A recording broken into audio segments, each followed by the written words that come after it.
I never believed in curses. Not until the night I woke up and found my wife standing beside our bed, smiling at me in the dark.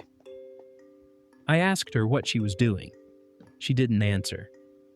Then I heard her voice, coming from downstairs. "David, are you awake?" I looked back at the woman standing beside my bed. She was still smiling, and that's when her mouth slowly opened, far wider than any human mouth should. If you're hearing this story, then you need to know something.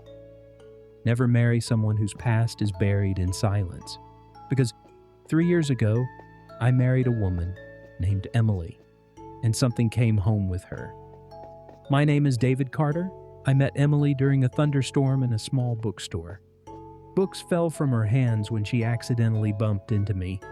She smiled, apologized, and somehow we spent the next 4 hours talking. She was beautiful. Long black hair, green eyes, a smile that made me forget everything else. Before leaving, she asked me a strange question. "Are you superstitious?" I laughed. "No." She stared at me for a moment. Then she whispered, "Good." I had no idea that answer would ruin my life. We started dating. Everything about her was perfect. Too perfect. She never talked about her family. She had no childhood pictures, no old friends, no social media. It was as if she didn't exist before I met her. One night I asked her why. She looked down and quietly said, "Because they're all dead." Then she added something even stranger. "Some things should stay buried." I should have listened. A year later, I proposed to her. Instead of looking happy, she looked terrified. She grabbed my hands. "If we get married, everything changes." I laughed. She didn't. It isn't the marriage I'm afraid of. But she still said yes. 2 days before our wedding, an old woman stopped me outside my apartment. "You're marrying Emily Harper?" "Yes." The woman suddenly turned pale. She grabbed my arm. "Cancel the wedding." I tried to pull away. She wouldn't let go. "That family is cursed. Every man who marries one of those women dies." Then she whispered something I'll never forget. "They never come alone." She walked away and disappeared into the crowd. I never saw her again. I didn't tell Emily. I thought the woman was insane. A few days later, we got married. During the ceremony, every candle in the church suddenly went out. The entire room became dark. A few seconds later, they lit themselves again. Everyone laughed nervously, but Emily looked like she had just seen a ghost. That night, she sat on the edge of our bed. "If anything strange happens, don't follow it." "Follow what?" She looked toward the dark hallway. "Anything." The nightmares started a week later. Every night I dreamed of a woman wearing a black dress. At first, she stood outside our house. Then she got closer and closer, until one night, she was standing inside our bedroom. I woke up screaming. When I described the woman to Emily, she started crying. She whispered, "She's found us." Finally, Emily told me the truth. Hundreds of years ago, one of her ancestors made a deal with something evil. In exchange for wealth and protection, every daughter in the family would carry a curse. When they married, the thing would follow them, and eventually, it would take their husband. She showed me a box of old family photographs. Every picture showed a married couple. And behind every couple stood the same pale woman in a black dress, watching, waiting. Then I looked at our wedding picture, and there she was, standing behind me, smiling. Things became worse. I heard footsteps every night. Doors opened by themselves. The television turned on at exactly 3:07 a.m. One night I heard someone whisper my name from outside. I opened the front door. A woman stood in the yard, black dress, long hair. She slowly raised one hand. and pointed toward the woods. I remembered Emily's warning. "Don't follow it!" I slammed the door shut. 3 seconds later, someone knocked. 3 slow knocks. I looked through the peephole. Nobody. Then another knock came. This time, from behind me. I turned around.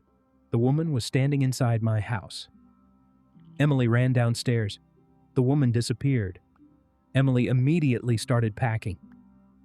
"We have to leave." We drove all night.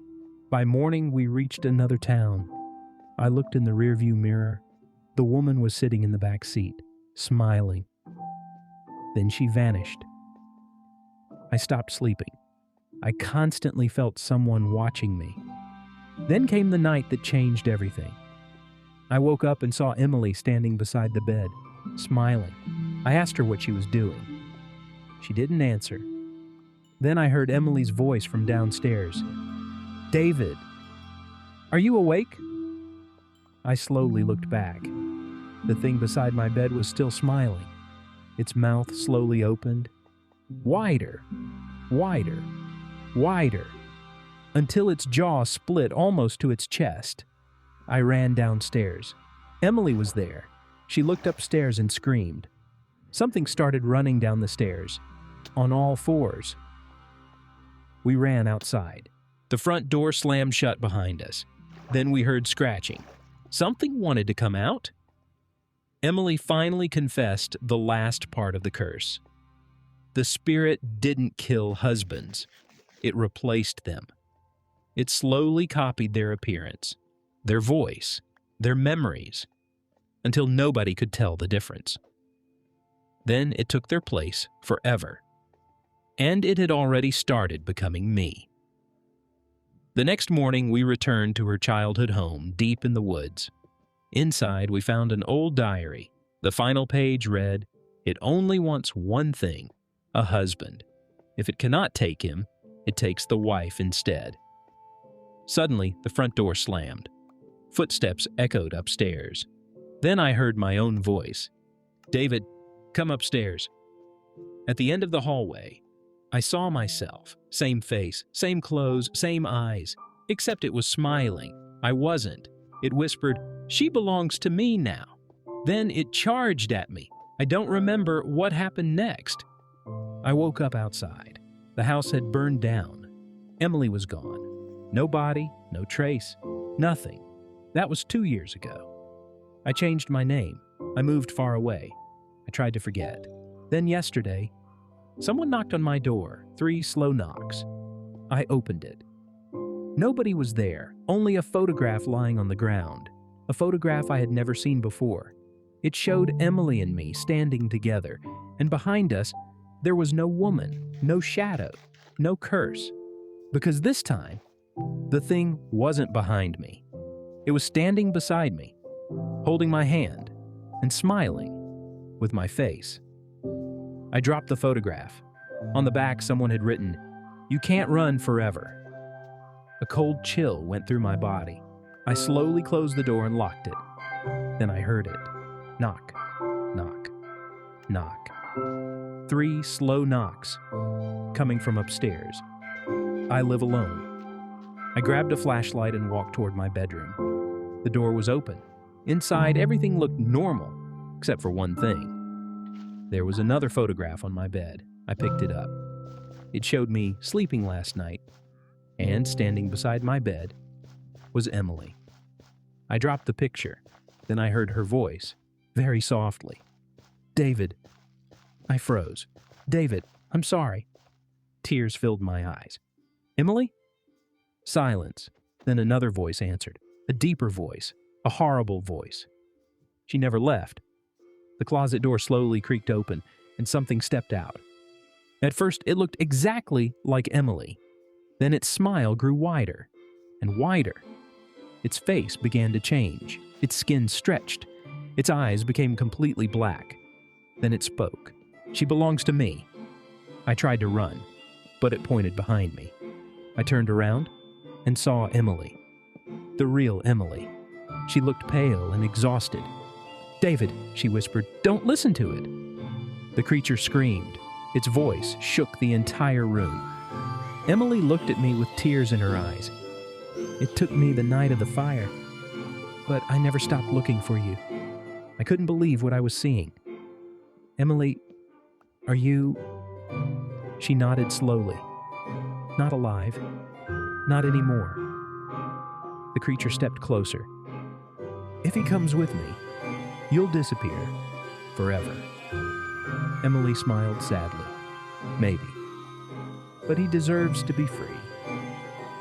The room suddenly became freezing cold. The creature let out an angry scream. Then it lunged toward me. Emily stepped in front of it. A bright flash filled the room. I covered my eyes. When I looked again, the creature was gone. Emily was standing by the window. Her body looked almost transparent. She smiled at me one last time. I love you, David. Emily, don't go. She shook her head. It's over now. Tears rolled down my face. Then she slowly disappeared. The room became silent. Completely silent. That was 6 months ago. I never saw Emily again. Sometimes I wonder if any of it was real. But every night before I sleep, I place that photograph beside my bed. The one with me and Emily, because something changed in it. The thing with my face is gone. Now it's just the two of us, and in the corner of the picture, someone had written 2 final words. I'm free. Thanks for being part of this journey. Don't forget to like and subscribe. More adventures ahead. See you soon.